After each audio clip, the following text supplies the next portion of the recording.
विश्व होम्योपैथी दिवस पर जागरूकता मार्च। झांसी में एचएमएआई के तत्वावधान में डॉक्टर हैनेमैन की 20वीं जयंती पर रन फॉर होम्योपैथी आयोजित किया गया। रानी लक्ष्मीबाई किले से इलाइट चौराहा तक पैदल मार्च निकालकर होम्योपैथी के प्रति जन जागरूकता फैलाई गई। कार्यक्रम में सांसद डॉक्टर अनुराग शर्मा, वरिष्ठ चिकित्सक डॉक्टर रागिनी गोयल, डॉक्टर ओम प्रकाश सिन्हा समेत बड़ी संख्या में होम्योपैथिक डॉक्टर शामिल हुए।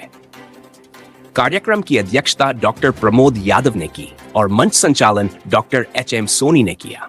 देखा जाता है वर्तमान समय में लोग कई गंभीर बीमारियों से ग्रस्त हो रहे हैं। इलाज कराने के लिए वो विदेश भी जा रहे हैं, बड़े बड़े शहरों के मेट्रो हॉस्पिटल में भी जा रहे हैं और यहाँ तक कि वो इलाज कराते कराते दुनिया भी छोड़ देते हैं और आर्थिक रूप से भी कमजोर हो जाते हैं। क्या कहना चाहेंगे? वही मैं आपके प्रश्न को सुन रहा था कि इधर उधर लोग घूम रहे हैं, वो वास्तविक तौर पे ठीक नहीं होंगे, क्योंकि बीमारी की जड़ कहीं और से है।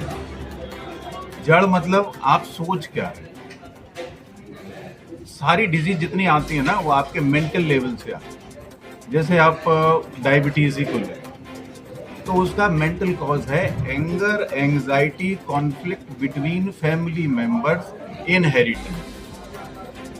एंगर यानी गुस्सा, एंजाइटी मतलब चिंता। आपको अपने फैमिली मेंबर्स में ही से है किसी से, चाहे छोटा भाई हो, आपकी बीवी हो, आपके बच्चे हो, अगर ऐसा कहीं पे बना हुआ है, डायबिटीज कभी ठीक नहीं हो। और होम्योपैथी यहाँ पर रोल क्या अदा करती है? उसके पीछे रीजन ये है कि हम वो कॉन्फ्लिक्ट उठाते हैं जहां से आपका एलिमेंट चल रहा है, यानी आपका कारण चल रहा है। वो कारण हमने उठाया। यहाँ हमारे यहाँ एक पद्धति होती है रूब्रिक लेना, यानी हमने लिया एलिमेंट जो आपसे आ रहा है, आप गुस्सा हो, अपने फैमिली में हो, आपने वो लिया, वहां से मेडिसिन सिलेक्शन किया और यहाँ मेडिसिन दे दी, तो वहां बैरियर लग जाता। तो जो हार्मोन रिलीज हो रहा था, जो पिक्चर यहाँ से रिलीज हो रही थी आपके अंग पे, वो जाके वहां पे बैरियर लग गया, तो आपकी डिजीज वहां से प्रोग्रेशन की जगह स्टॉप। सर, आज होम्योपैथी दिवस पे यहाँ सम्मान समारोह हुआ। यहाँ से डॉक्टर्स का जो सम्मान समारोह हुआ, साथ ही यहाँ से क्या मैसेज निकल के जा रहा है लोगों को? मुझे ऐसा लगा कि झांसी में ऑलरेडी इतने अच्छे प्रैक्टिशनर्स हैं जो होम्योपैथी को बढ़ा रहे हैं, सब प्रोत्साहन दे रहे हैं। आज सांसद जी के आने से एक जो सबसे बड़ी बात मिलेगी, जैसा कि मैडम ने भी बताया, कि प्रचार प्रसार मिलेगा। फर्स्ट। सेकेंड थिंग, जो यहाँ से एक मैसेज बहुत क्लियर हम देना चाह रहे हैं कि जिस बारे में अभी डिस्कशन चल रहा था कि होम्योपैथी धीमे काम करती है, ये एक मिथ्या है। हम सभी के साथ कभी ना कभी इस चीज़ को सुना होगा, लेकिन मैं इस चीज़ पे थोड़ा सा प्रकाश डालना चाहूँगा कि डायबिटीज़, हाइपरटेंशन, हाइपोथायराइडिज्म, ये ऐसी अनेक बीमारियां हैं, गाउट है, रूमेटिज्म है, और ऐसी कई अनेक बीमारियां हैं जिनका कहा जाता है अगर एक बार आपने मेडिकेशन स्टार्ट कर दिया है तो लाइफ टाइम आपको हाइपरटेंशन की दवा खानी पड़ेगी, डायबिटीज़ की दवा खानी पड़ेगी। क्या मुझे कोई ये उत्तर देने को तैयार है कि कोई भी ऐसा क्लेम कर रहा है उन दवाइयों से वो बीमारी ठीक हो रही है? मुझे नहीं लगता ऐसा हो रहा है। लेकिन होम्योपैथी में हमने ऐसे कई केसेस किए हैं, देखे हैं, जहाँ साल भर में, 1.5 साल में या उससे कम पीरियड में वो क्योर हुई है, उनकी दवाइयाँ बंद हुई है। तो क्या मुझे ये प्रश्न करना चाहिए कि स्लो क्या है, होम्योपैथी या एलोपैथी? हमने यहाँ 1.5 साल में चीज़ें ठीक करके दवा बंद कर दी हैं, वहाँ ज़िंदगी भर खाने को बोला जाता है।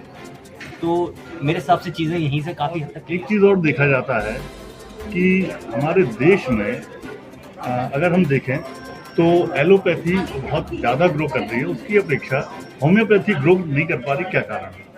सबसे पहले तो विश्वास की कमी है। हमारे देश में सबसे बड़ी जो एक समस्या वो ये है कि काफ़ी मिथ्स हैं जो होम्योपैथी के बारे में फैली हैं। जैसे कि लोगों ने पूरी तरीके से इलाज लिया नहीं, बीच में इलाज छोड़ दिया और उस कारण उन्हें लगा कि कोई चीज़ अंत तक ठीक नहीं हो पाई। दूसरी चीज़ ये बहुत बड़ी है कि लोगों को ऐसा लगता है कि जो चीज़ें बाकी पैथी से ठीक नहीं हो सकती, सिर्फ उन्हीं का इलाज हमारे यहाँ होम्योपैथी में है। तो कुल मिला के इस तरीके की बहुत मिथ्स है कि वो अक्यूट में काम नहीं करती, सिर्फ क्रॉनिक में करती है, उसके इलाज से पहले बीमारी बढ़ती है फिर घटती है, लेकिन इस तरीके की कोई चीज़ होती नहीं है। अगर आप सही तरीके से एक क्वालिफाइड डॉक्टर के पास जाएंगे, जैसे आप एलोपैथी में जाते हैं, और फिर इलाज लेंगे तो आप खुद ये पाएंगे कि वो दवाइयाँ उतना समय भी नहीं लेती हैं जितना बाकी पैथी लेती हैं और काफ़ी ही अच्छे तरीके से वो सारे रिजल्ट्स देती हैं। कुल मिला के जो आपने क्वेश्चन किया उसका सीधा आंसर अगर बताए तो वो ये है लैक ऑफ अवेयरनेस। मतलब जो एक नॉलेज होनी चाहिए, जितना लोगों को उसके बारे में पता होना चाहिए वो नहीं। आप एड्स देखते हैं कि मतलब सर दर्द है आप सैराडॉन ले लो, तो आजकल पब्लिसिटी का ज़माना है, क्विक इंस्टिंक्ट का ज़माना है, तो उस चीज़ को यूज़ करके लोगों ने ऐसा प्रमोट किया है कि मतलब हम एलोपैथी सिर्फ ले लें तो हमें फ़ौरन आराम मिल जाएगा। लोगों में अब पेशेंस कम है, वो समय नहीं देना चाहते हैं, इसलिए वो उस पैथी को कम चुनते हैं। मतलब हर पैथी का अपना अपना फ़ायदा है, अपना अपना नुकसान है।